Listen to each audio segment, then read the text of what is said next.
Big boss ಮನೆಯಿಂದ ಸ್ಪರ್ಧಿಗಳು ಹೊರ ಬಂದಿದ್ದಾರೆ. ಅಭ್ಯರ್ಥಿಗಳ ಕುಟುಂಬಕ್ಕೆ ಆಯೋಜಕರು ಈ ಒಂದು ಮಾಹಿತಿಯನ್ನ ನೀಡಿದ್ದಾರೆ. ಬಿಗ್ ಬಾಸ್ ಮನೆಯಿಂದ ಸ್ಪರ್ಧಿಗಳು ಹೊರ ಬಂದಿದ್ದಾರೆ. ಅಭ್ಯರ್ಥಿಗಳ ಕುಟುಂಬಕ್ಕೆ ಆಯೋಜಕರು ಮಾಹಿತಿಯನ್ನ ನೀಡಿದ್ದಾರೆ. ಇನ್ನೆರಡು ದಿನಗಳಲ್ಲಿ ಮತ್ತೆ ಶೋ ಆರಂಭ ಆಗುತ್ತೆ ಎನ್ನುವಂತ ಮಾಹಿತಿ ಕೂಡ ನೀಡಲಾಗಿದೆ. ಕೋರ್ಟ್ನಿಂದ ಪರ್ಮಿಷನ್ ಪಡೆದು ಶೋ ಆರಂಭವಾಗಲಿದೆ. ಇವತ್ತು ಬೆಳಗ್ಗೆ ಕೋರ್ಟ್ಗೆ ಅರ್ಜಿಯನ್ನ ಸಲ್ಲಿಸುವುದಕ್ಕೆ ಸಕಲ ತಯಾರಿಯನ್ನ ಮಾಡಿಕೊಳ್ಳಲಾಗಿದೆ. ನಿನ್ನೆ ಜಾಲಿವುಡ್ ಸ್ಟುಡಿಯೋಸ್ಗೆ ತಹಶೀಲ್ದಾರ್ ತೇಜಸ್ವಿನಿ ಬೀಗವನ್ನ ಹಾಕಿದ್ರು. ಹೀಗಾಗಿ ಬಿಗ್ ಬಾಸ್ ಮನೆಯಿಂದ ಸ್ಪರ್ಧಿಗಳನ್ನ ಆ ಕ್ಷಣಕ್ಕೆ ಒಂದು ಥಿಯೇಟರ್ಗೆ ಶಿಫ್ಟ್ ಮಾಡಲಾಗಿತ್ತು. ಇದೀಗ ಎಲ್ಲಾ ಸ್ಪರ್ಧಿಗಳು ಕೂಡ ಬಿಗ್ ಬಾಸ್ ಮನೆಯಿಂದ ಹೊರ ಬಂದಿದ್ದಾರೆ. ಅವರನ್ನ ಖಾಸಗಿ ರೆಸಾರ್ಟ್ ನಲ್ಲಿ ಶಿಫ್ಟ್ ಮಾಡಲಾಗಿದೆ. ಅಭ್ಯರ್ಥಿಗಳ ಕುಟುಂಬಕ್ಕೆ ಈ ಬಗ್ಗೆ ಆಯೋಜಕರು ಮಾಹಿತಿಯನ್ನು ಕೂಡ ನೀಡಿದ್ದಾರೆ. ಇನ್ನೆರಡು ದಿನಗಳಲ್ಲಿ ಮತ್ತೆ ಈ ಒಂದು ಶೋ ಅನ್ನ ಆರಂಭ ಮಾಡ್ತೇವೆ ಎನ್ನುವುದಾಗಿ ಮಾಹಿತಿಯನ್ನ ನೀಡಿದ್ದಾರೆ. ಕೋರ್ಟ್ನಿಂದ ಪರ್ಮಿಷನ್ ಪಡೆದು ಮತ್ತೆ ಶೋ ಆರಂಭವಾಗುತ್ತೆ. ಹೀಗಾಗಿ ಇವತ್ತು ಬೆಳಗ್ಗೆ ಕೋರ್ಟ್ಗೆ ಅರ್ಜಿಯನ್ನ ಸಲ್ಲಿಸುವುದಕ್ಕೆ ಸಕಲ ತಯಾರಿಯನ್ನ ಮಾಡಿಕೊಳ್ಳಲಾಗಿದೆ. ನಿನ್ನೆ ಜಾಲಿವುಡ್ ಸ್ಟುಡಿಯೋಸ್ಗೆ ತಹಶೀಲ್ದಾರ್ ತೇಜಸ್ವಿನಿ ನೇತೃತ್ವದಲ್ಲಿ ಬೀಗವನ್ನ ಜಡಿಯಲಾಗಿತ್ತು. ಕಾನೂನನ್ನ ಪಾಲಿಸಿ ಮತ್ತೆ ಈ ಒಂದು ಶೋ ಅನ್ನ ಆರಂಭಿಸ್ತೇವೆ, ಜೊತೆಗೆ ಕೋರ್ಟ್ಗೆ ನಾವು ಮನವರಿಕೆ ಮಾಡಿಕೊಟ್ಟು ಈ ಒಂದು ಶೋ ಅನ್ನ ಮತ್ತೆ ರೀಸ್ಟಾರ್ಟ್ ಮಾಡ್ತೇವೆ ಎನ್ನುವುದಾಗಿ ಮಾಹಿತಿ ಕೂಡ ನೀಡಿದ್ದಾರೆ ಆಯೋಜಕರು. ಸದ್ಯ ಖಾಸಗಿ ರೆಸಾರ್ಟ್ನಲ್ಲಿ ಸ್ಪರ್ಧಿಗಳು ವಾಸವನ್ನ ಮಾಡ್ತಿದ್ದಾರೆ. ಕಿರುತೆರೆಯ ಅತಿ ದೊಡ್ಡ ರಿಯಾಲಿಟಿ ಶೋ ಅಂದರೆ ಅದು ಬಿಗ್ ಬಾಸ್. ಅದರಲ್ಲೂ ಬಿಗ್ ಬಾಸ್ ಸೀಸನ್ 12 ಬಗ್ಗೆ ಸಾಕಷ್ಟು ನಿರೀಕ್ಷೆಗಳಿದ್ವು. ಜೊತೆಗೆ ಈ ಬಿಗ್ ಬಾಸ್ ಎನ್ನುವಂಥ ಒಂದು ಶೋಗೆ ಕಾಂಟ್ರವರ್ಸಿಗಳೇನು ಹೊಸದಲ್ಲ, ಈ ರೀತಿ ನೋಟಿಸ್ಗಳೇನು ಹೊಸದಲ್ಲ. ಆದರೆ ಯಾವುದೇ ಸೀಸನಲ್ಲೂ ಕೂಡ ಈ ರೀತಿ ಬೀಗ ಬಿದ್ದಿರಲಿಲ್ಲ ಆ ಒಂದು ಸ್ಟುಡಿಯೋಗೆ. ಅಂದರೆ ಈ ಹಿಂದೆ ಕೋವಿಡ್ ಟೈಮ್ನಲ್ಲಿ ಶೋವನ್ನು ಅರ್ಧಕ್ಕೆ ನಿಲ್ಲಿಸಿ ಮತ್ತೆ ಸ್ಪರ್ಧಿಗಳನ್ನು ಮನೆಗೆ ಕಳಿಸಿದ್ರು. ಅದಾದ ಬಳಿಕ ಕೊರೋನಾ ಒಂದು ನಿಯಂತ್ರಣಕ್ಕೆ ಬಂದಾದ ಮೇಲೆ ಎಲ್ಲ ಪರ್ಮಿಷನ್ ಸಿಕ್ಕಿದ ಮೇಲೆ ಮತ್ತೆ ಶೋವನ್ನು ರೀಸ್ಟಾರ್ಟ್ ಮಾಡಿದ್ರು. ಆದರೆ ಈ ರೀತಿ ಸ್ಟುಡಿಯೋಗೆ ಏಕಾಏಕಿ ಬೀಗ ಬಿದ್ದಿರಲಿಲ್ಲ. ಅಂದರೆ ಕಾನೂನು ಕ್ರಮಕ್ಕಾಗಿ ಅಥವಾ ಸರ್ಕಾರದ ಕಡೆಯಿಂದ ಯಾವತ್ತೂ ಈ ರೀತಿಯಾದಂಥ ಒಂದು ಕೆಲಸ ಆಗಿರಲಿಲ್ಲ. ಇದೇ ಮೊದಲ ಬಾರಿಗೆ ಈ ರೀತಿಯಾದಂತಹ ಒಂದು ಕೆಲಸ ಅಥವಾ ಘಟನೆ ನಡೆದಿರುವಂಥದ್ದು. 2 ವಾರಕ್ಕೆ ಬಿಗ್ ಬಾಸ್ ಮನೆಗೆ ಬೀಗ ಬಿದ್ದಿದೆ. ಈ ಹಿಂದೆ ಕೂಡ ಸಾಕಷ್ಟು ಕಾಂಟ್ರವರ್ಸಿಗಳಿದ್ವು. ಜೊತೆಗೆ ಬಿಗ್ ಬಾಸ್ ಸ್ಪರ್ಧಿಗಳು ಬಿಗ್ ಬಾಸ್ ಸ್ಪರ್ಧೆ ನಡೀತಾ ಇದ್ದಾಗಲೇ ಜೈಲಿಗೆ ಹೋಗಿರುವಂತಹ ಒಂದು ಘಟನೆಗಳನ್ನ ಕೂಡ ನಾವು ನೋಡಿದ್ದೇವೆ. ಆದರೆ ಇದೀಗ ಬಿಗ್ ಬಾಸ್ ಮನೆಗೆ ಬೀಗ ಬಿದ್ದಿದೆ. ಶೋ ನಡೀತಾ ಇದ್ದ ಜಾಲಿವುಡ್ ಸ್ಟುಡಿಯೋಸ್ ಸೀಸ್ ಮಾಡಲಾಗಿದೆ.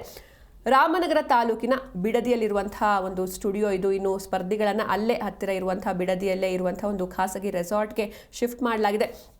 ಜಾಲಿವುಡ್ ಸ್ಟುಡಿಯೋದಲ್ಲಿ ಶೋ ನಡೆಸೋದಕ್ಕೆ ಪೊಲೀಸರ ಪರವಾನಗಿ ಪಡೆದುಕೊಂಡಿಲ್ಲ. ಜೊತೆಗೆ 35 ಎಕರೆ ಏನಿದೆ ಅಲ್ಲಿ ಯಾವುದೇ ಅಂದರೆ ಪರ್ಮಿಷನ್ ಇಲ್ಲದೇನೆ ಈ ಒಂದು ಶೋ ಅನ್ನು ಆರಂಭ ಮಾಡಲಾಗಿದೆ ಎನ್ನುವಂಥ ಆರೋಪ ಕೂಡ ಕೇಳಿ ಬಂದಿದೆ.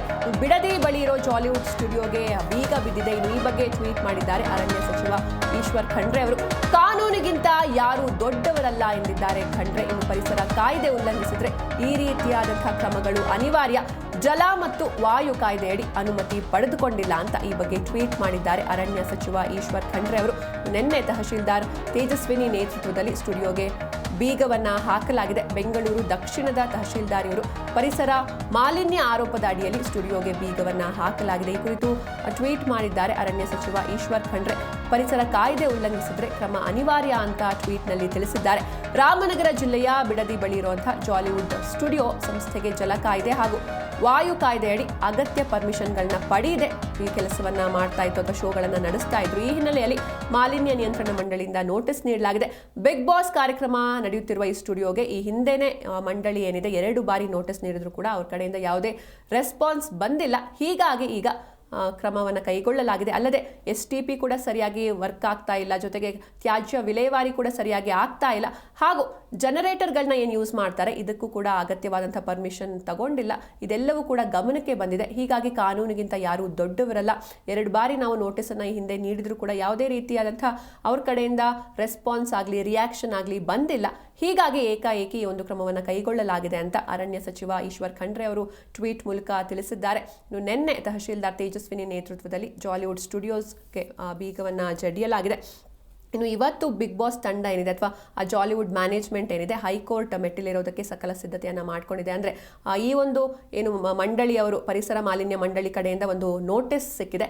ಈ ನೋಟಿಸ್ಗೆ ಅಕಸ್ಮಾತ್ ಏನಾದರೂ ಅವರು ಸ್ಟೇ ತಂದರೆ ಬಿಗ್ ಬಾಸ್ ಮ್ಯಾನೇಜ್ಮೆಂಟ್ ತಂಡದವರು ಸ್ಟೇ ತಂದರೆ ಶೋ ಯಥಾ ಪ್ರಕಾರ ಮುಂದುವರಿಯುತ್ತೆ. ಅಕಸ್ಮಾತ್ ಏನಾದರೂ ಅದು ವಜಾಗೊಂಡ್ರೆ ಇವ್ರು ಹಾಕುವಂಥ ಅರ್ಜಿ ವಜಾಗೊಂಡ್ರೆ ಮತ್ತೆ ಸಾಕಷ್ಟು ಸಂಕಷ್ಟ ಎದುರಾಗುತ್ತೆ. ಈಗ ಇವರು ಬೇರೆ ಕಡೆಗೆ ಶಿಫ್ಟ್ ಮಾಡಿ ಬಿಗ್ ಬಾಸ್ ಶೋ ಅನ್ನ ಮಾಡ್ತೀವಿ, ಬೇರೆ ಕಡೆ ಸೆಟಪ್ ಹಾಕ್ತೀವಿ ಅಂದ್ರೂ ಕೂಡ ಅದು ಅಷ್ಟು ಸುಲಭದ ಮಾತಲ್ಲ. ಮತ್ತೆ ಪರ್ಮಿಷನ್ ತೆಗೆದುಕೊಳ್ಬೇಕಾಗತ್ತೆ. ಅದಕ್ಕೆ ಇನ್ನೂ ಕೂಡ 1-2 ತಿಂಗಳು ಆಗೇ ಆಗುತ್ತೆ. ಜೊತೆಗೆ ಈಗ ಏನೊಂದು ಖಾಸಗಿ ರೆಸಾರ್ಟ್ನಲ್ಲಿ ಸ್ಪರ್ಧಿಗಳು 17 ಸ್ಪರ್ಧಿಗಳಿದ್ದಾರೆ, ಅಲ್ಲಿ ಶೋ ನಡೆಸೋದಕ್ಕೂ ಕೂಡ ಸಾಧ್ಯ ಇಲ್ಲ. ಅದಕ್ಕೂ ಕೂಡ ಪರ್ಮಿಷನ್ ತೆಗೆದುಕೊಳ್ಬೇಕಾಗತ್ತೆ.